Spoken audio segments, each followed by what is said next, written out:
Okay, so day 3. This is the last bit of new information for this chapter. Okay, so the day 4 notes are just some word problems where we put everything together what we were talking about. That means we're basically done this unit.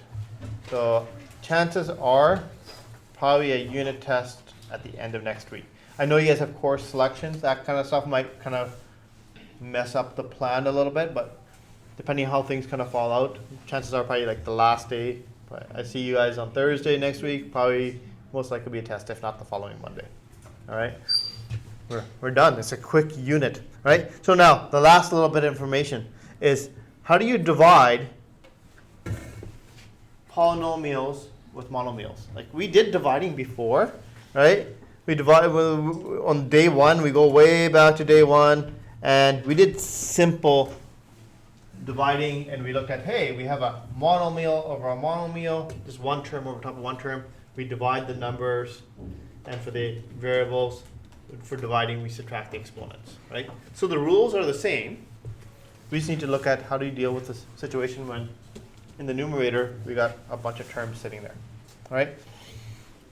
And it's easy. It's easier than the multiplying situation, at least in my opinion. A little bit more room to make silly mistakes, right? So we have algebra tiles here. That's a method of using it. I'm not going to show you guys that. So I'm going to cross-watch these ones out. All right, and we're going to look at this. And just look at this question. So how do we deal with this situation? Well, what we do is we make it into a monomial over a monomial. Make it look like the questions from day 1. Right? So we divide this fraction up by its terms. So you look at the numerator. How many terms are in the numerator? 2. 2. So we're going to set up 2 fractions. All right? I can go 1 fraction here, 1 fraction here. Each fraction has the same denominator as we started off with. Okay. Right? Because we had 2 terms. We had a term here, and we had a term here. Now take a guess. What do you think we write on top of the first term, fraction here? 4x squared. Yeah. The first numerator. Aaron, you're back. We couldn't wait. We've started. Day 3. All right. Then the next one is going to be above the other one. Right? 6x. Like so. Now, we need a sign between these. What do you think the sign between these things is going to be? Subtraction. Subtraction. Because between these terms up here was a minus sign. So we're going to put a minus sign here. Okay, so now that we got easier fractions, we do exactly what we did in day 1. Right? So I look at the first fraction, I pretend this one's not here, I clean it up. That's actually a question from the very first day. And I showed it to you already. With the coefficients, we're dividing, we divide the coefficients, so 4 divided by 2, we get 2. Then we combine the variables. X squared over x. What do we do with the exponents? Subtract. So you have 2 minus 1, so x gets exponent 1. Just 2x. Okay? Then we have the minus sign, and we do the next one. So we ignore this one, and we do this one over here. So 6 divided by 2, we get 3. So I'm going to write down a 3. X over x, what does that become? Nothing. Nothing. They disappear. 1 minus 1 is 0. So these x's cancel each other out. Right? It's not nothing. It's actually 1. But 3 times 1 is still 3. So we don't need to write down that 1. Okay. Let's try it again. Let's go to this one over here. All right. So we're going to break it up. How many terms do you see in the numerator? 2. 2. 1 here, 1 here. So we're going to set up 2 fractions. Fraction, fraction. Same denominator as the original question. What's the sign between the 2 fractions? Subtraction, because we had a subtraction up here. Right? Subtraction here, subtraction here. Okay. Above the numerator for the first fraction, this is the first term, 18k squared. Numerator for the second one is the second fraction, 9k. Done. Okay? That's the hard part. After this, you've done everything. from day one.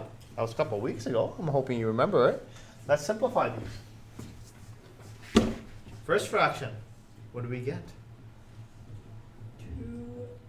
Yeah. 2k. 18 divided by 9 is 2. K squared over k. 2 minus 1 gives you exponent 1. 2k. So this is what grade 10 is going to feel like, the pacing. Like that quickly. I'm going to expect you to do those kind of calculations that quickly in your head, right? Let's do the next one. 9 over 9, k over k. What do we get?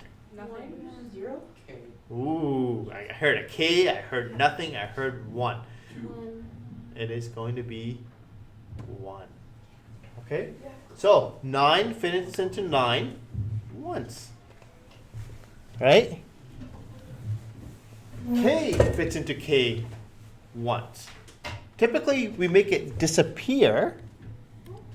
When we say disappear, it's not 0, it's actually 1. Because 1 times anything is still 1. Right? So if the whole thing fits into its whole thing, we can't leave it a blank. It goes down to a 1. And we have a minus sign between these. So 2k minus 1. That's a tricky one. Okay? Now to make life a little bit harder, we can throw decimals in. Decimals are just numbers. Right? They look scarier, but they're not the same. Same process. Look at the numerator. How many terms do you see? 3. Right? We're going to set up 3 fractions. 1, 2, 3. The denominator is the same in every single one. 2d, 2d, 2d. What's the sign between the first and the second fraction? Addition. Addition. We take it from over here. Addition. What's the sign between the second and the third fraction? Subtraction. Subtraction. All right? Now, just transfer the terms over. First one above the first fraction, second one above the second fraction. Right? 1.4d squared. That came from there. Do orange here. 1.8 dk. And I haven't done blue. Blue. 1.6 d. Okay? All right. Now we do the same. Coefficient with coefficient. We're dividing. You can probably do this division in your head, even though those decimals. What's 1.4 divided by 2? What's half of 1.4? 0.7. 0.7. All right? Combining the d's together. D squared over d. 9. Sorry? 0 0 or or 9. 9? 0.9. Oh, no. Well, we still have to do the d's. Oh. What will we write down for the variable here, Colin? 1. D with exponent 1, or just a d? Yeah. Okay? And yes, you're right about the next one. Half of 1.8 is 0.9. So we go 0.9. And now what about the variables? What happens in this situation here? The D's cancel each other out and then you just get a K. Yeah, the d's cancel each other out. They're gone. We've got a k sitting there. And we need a sign between these two terms. Addition. Addition, we take it from above. That's a plus. Okay? Moving on over. Next one. 1.6 divided by 2. Half of 1.6. 0.8. 0.8. What about the variables? Gone. Gone. The d's cancel each other out. And we take the sign from above. Minus. Right? Not too bad. Alright? I'm going to do this one with you. Then I'll have you do the other two. Okay. This one's a little trickier. Because if you notice, the bottom also has a sign here. Right? So, but the process is still the same. How many terms do you see here? 3. So we're going to set up 3 fractions. 1, 2, oops, I want to do orange. 2, 3. All right, set up 3 fractions. 1, 2, 3. Everything with the same denominator. Keep the signs between the fractions as what you had before. So we had a minus sign here and a plus sign here. So a minus and a plus goes there. And just transfer the numerators over. 9c squared, 12c, and a 6. Okay. Still the same thing. Now we go 9 divided by negative 3. What do you get? Negative 3, right? And there's no c's, so we don't have to cancel any c's, so it just stays the same. Negative 3 c squared. Okay. Next one, 12. Negative 4. Negative 4. C. C. Now, this is where it comes a little trickier, right? We still have this minus sign on the outside, so it's actually minus negative 4. So you have two minus signs that make a plus, right? So that two minuses make a plus. We get rid of those two minuses, make a plus. And you can actually do that at this stage too. You could go like this, just make that a plus if you wanted to, right? So using that same logic over here for the last fraction, is our final answer going to be positive or negative? Negative. Yeah, negative. We have a positive sign here and a negative sign here. A positive and a negative makes a negative. So we cancel this out, just make it a negative there. So we go, put the minus sign in here, and 6 divided by 3, 2. 2. That's it. Okay, that's it. So give these two questions a try. See if you can do it by yourself, right? I'll put up the answers in a minute, I guess. It won't take you too long to do this, I think. Okay, I think most people got this. Some minor mistakes with exponents. First one, you should end up with 3x minus 4.